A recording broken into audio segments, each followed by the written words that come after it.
नमस्कार, हिमाचल न्यूज में आपका बहुत बहुत स्वागत है। चलिए शुरू करते हैं आज की 10 फटाफट बड़ी खबरों से। शिमला मस्जिद विवाद में हिंसक प्रदर्शन को लेकर 50 पर एफआईआर।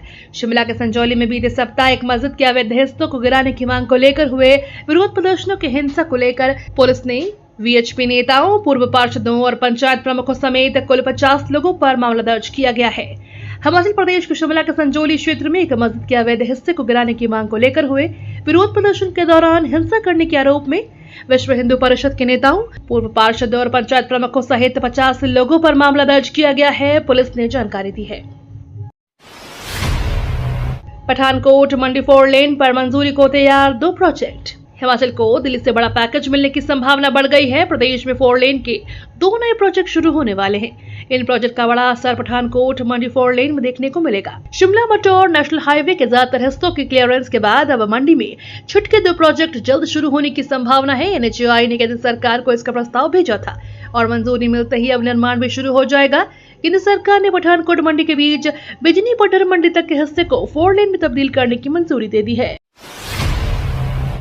अब अपनी बिजली खुद बेचेगा हिमाचल बिजली बोर्ड। हिमाचल प्रदेश का बिजली बोर्ड अपनी बिजली खुद बेचेगा और सर्दियों में बिजली की खरीद भी खुद करेगा। सरकार को अपना पुराना फैसला वापस लेना पड़ा है क्योंकि सरकार द्वारा जो नया विंग बनाया गया था उसके पास शक्तियां नहीं है। इस पर बिजली नियामक आयोग ने सरकार को निर्देश दिए हैं कि बोर्ड द्वारा बेची व खरीदी जाने वाली बिजली के करार Himachal Pradesh energy management cell नहीं कर सकता है क्योंकि वह इलेक्ट्रिसिटी एक्ट 2003 के प्रावधानों में शामिल नहीं है। 30,000 करोड़ का कर्ज लेकर कांग्रेस सरकार ने प्रदेश को दिवालिया होने की कगार पर पहुंचा दिया है, बोले अनुराग ठाकुर। अनुराग ने पत्रकारों को संबोधित करते हुए कहा कि मौजूदा सरकार ने पिछले 1.5 साल में करीब 30,000 करोड़ रुपए का कर्ज लिया है, जो कि पिछली सभी सरकारों द्वारा पिछले 60 सालों में लिए गए कर्ज का करीब 50% है। उन्होंने कहा कि प्रदेश सरकार लोगों को कई तरह के टैक्स लगाए गए हैं। कांग्रेस सरकार ने पेट्रोल डीजल के दाम बढ़ा दिए हैं, बिजली पर सेस लगा दिया है, पानी के बिल बढ़ा दिए हैं और पीडीएस दुकानों में बिकने वाली वस्तुओं के दाम बढ़ा दिए हैं, लेकिन अभी भी वह कर्मचारियों को समय पर वेतन और पेंशन नहीं दे पा रही है। कांग्रेस सरकार प्रदर्शनकारियों के खिलाफ बल प्रयोग कर रही, बोले जयराम ठाकुर। विपक्ष के नेता जयराम ठाकुर ने राज्य की कांग्रेस सरकार पर प्रदर्शनकारियों के खिलाफ बल प्रयोग करने का आरोप लगाया है। उन्होंने कहा कि सरकार को कानून के दायरे में काम करना चाहिए। ठाकुर ने प्रेस बयान जारी कर कहा कि सरकार जन भावनाओं का सम्मान नहीं कर रही है और लोगों के लोकतांत्रिक प्रदर्शनों को क्रूरता से कुचलने की कोशिश कर रही है। उन्होंने कहा कि प्रदर्शनकारियों के खिलाफ सरकार की क्रूरता अनुचित है, यह राज्य के हित में नहीं है। शिमला में फिर बड़ा भूस्खलन, दसा खेल का मैदान जमीन में दरारें। जाते हुए मानसून ने शिमला में एक और बड़ा भूस्खलन कर दिया। उपनगर संजौली स्थित एकमात्र ग्राउंड का बड़ा हिस्सा ढह गया। गनीमत रही कि कोई बड़ा नुकसान नहीं हुआ। इस भूस्खलन से ग्राउंड के नीचे बना एक ढारा और गाड़ी क्षतिग्रस्त हुई है। नगर निगम शिमला के अधिकारियों ने निरीक्षण करने के बाद आसपास के ढारों को असुरक्षित घोषित कर खाली कराने को कहा है। नगर निगम शिमला के जिन घर वार्डों में पार्षद अंकुश वर्मा ने लोकल 18 को बताया कि शिमला नगर निगम के संजौली स्थित एकमात्र ग्राउंड का एक बड़ा हिस्सा ढह गया है। लंबित परीक्षाओं के जल्द निकाले परिणाम, नई भर्तियों की करे घोषणा। जयराम ठाकुर बोले, आश्वासनों से थक गए युवा। नेता प्रतिपक्ष जयराम ठाकुर ने शिमला से जारी वक्तव्य में कहा कि हर विधानसभा क्षेत्र में कोई रुकी हुई भर्तियों को जारी करने का आश्वासन देती है, लेकिन परिणाम निकालने का प्रयास नहीं कर रही। सरकार बयानबाजी से ही काम चलाना चाहती है। युवाओं का सब्र अब टूट चुका है, इनका इंतजार अब बहुत लंबा हो गया। इसके अलावा सरकार के किसी न किसी प्रतिनिधि का हर दिन बयान आता है कि जल्द ही नई भर्तियां निकलेंगी, पुरानी भर्तियों के परिणाम घोषित होंगे। यह बातें सिर्फ जुबानी जमा खर्च करने से आगे नहीं बढ़ पाते हैं। सेब के दामों में गिरावट से बागवानों को नुकसान। सेब राज्य हिमाचल के ऊंचाई वाले क्षेत्रों से सेब की लाली पर खेल चल रहा है।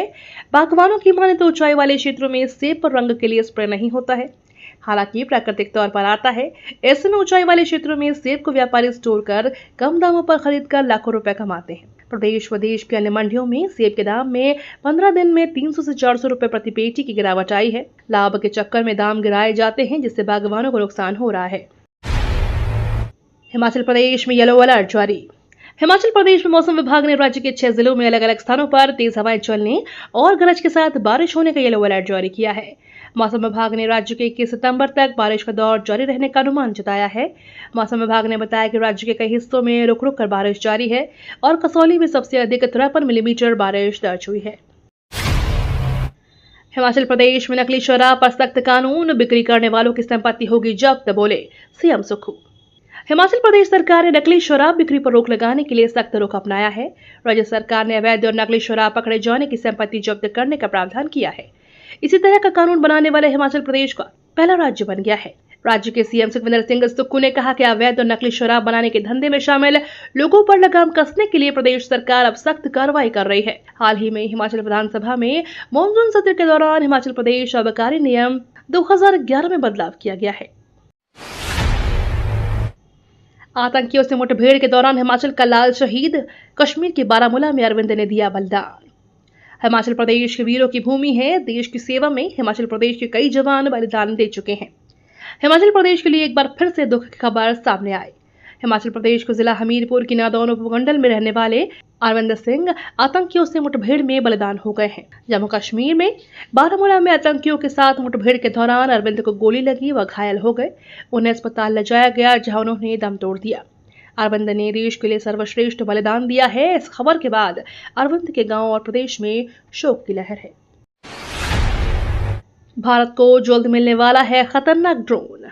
भारत अगले महीने 31 MQ-9B Hunter killer predator drone America से खरीदने वाला है। इस डील के लिए ड्राफ्ट तैयार हो रहा है। इसके लिए $3.9 बिलियन लगभग 33,500 करोड़ रुपए खर्च होंगे। यह ड्रोन करीब 40 घंटे तक 40,000 फीट से अधिक ऊंचाई पर उड़ान भर सकता है। पीएम मोदी 21 सितंबर को अमेरिकी राष्ट्रपति जो बाइडेन द्वारा आयोजित चौथे क्वाड नेताओं के शिखर सम्मेलन में भाग लेने वाले हैं। उससे पहले यह डील काफी अहम होगी। पीएम आवास योजना के 32,000 लाभार्थियों को मिले स्वीकृति पत्र, पहली किश्त भी जारी। प्रधानमंत्री मोदी ने प्रधानमंत्री आवास योजना ग्रामीण के तहत 32,000 करोड़ लाभार्थियों को स्वीकृति पत्र वितरित किए और घरों के निर्माण के लिए 32 करोड़ रुपए की पहली किश्त जारी की। उन्होंने देश भर की PMAYG के 44,000 लाभार्थियों को चाबियां भी सौंपी। केंद्र ने PMAYG योजना के तहत गरीबों के लिए 1,13,400 घरों को मंजूरी दी है। नौसेना की 2 महिला अधिकारी करेंगी सागर यात्रा। भारतीय नौसेना की 2 महिला अधिकारी लेफ्टिनेंट कमांडर दिलना के और लेफ्टिनेंट कमांडर रूपा ए सागर की यात्रा पर रवाना होंगी। दोनों अधिकारी INSV तारिणी के जरिए समुद्र मार्ग से पूरी दुनिया का चक्कर लगाएंगी। नौसेना के प्रवक्ता कमांडर विवेक मधवाल ने बताया कि दोनों महिला अधिकारी पिछले 3 साल से सागर परिक्रमा अभियान की तैयारी कर रही हैं। धोनी पर गंभीर आरोप, अंपायर ने कहा कुछ लोग नियम से ऊपर हैं। IPL 2023 के दौरान अंपायर डेरिल हापर्ड ने धोनी पर जानबूझकर वक्त बर्बाद करने का आरोप लगाया। CSK और GT के बीच मैच के दौरान धोनी और हापर्ड को बहस करते हुए देखा गया। CSK के लिए पारी का 16वां ओवर करने आए मथीशा पठाना ने काफी वक्त लिया, जिस पर हार्पर्ड ने नाराजगी जताते हुए कहा कि उस वक्त माही के पास कई दूसरे विकल्प थे। क्या कुछ लोग नियम के ऊपर हैं? ये नहीं होना चाहिए, खेल भावना के खिलाफ है। ये तो थी आज की 10 बड़ी खबरें। डेली खबरों से अपडेट रहने के लिए चैनल को सब्सक्राइब करना बिल्कुल ना भूलें।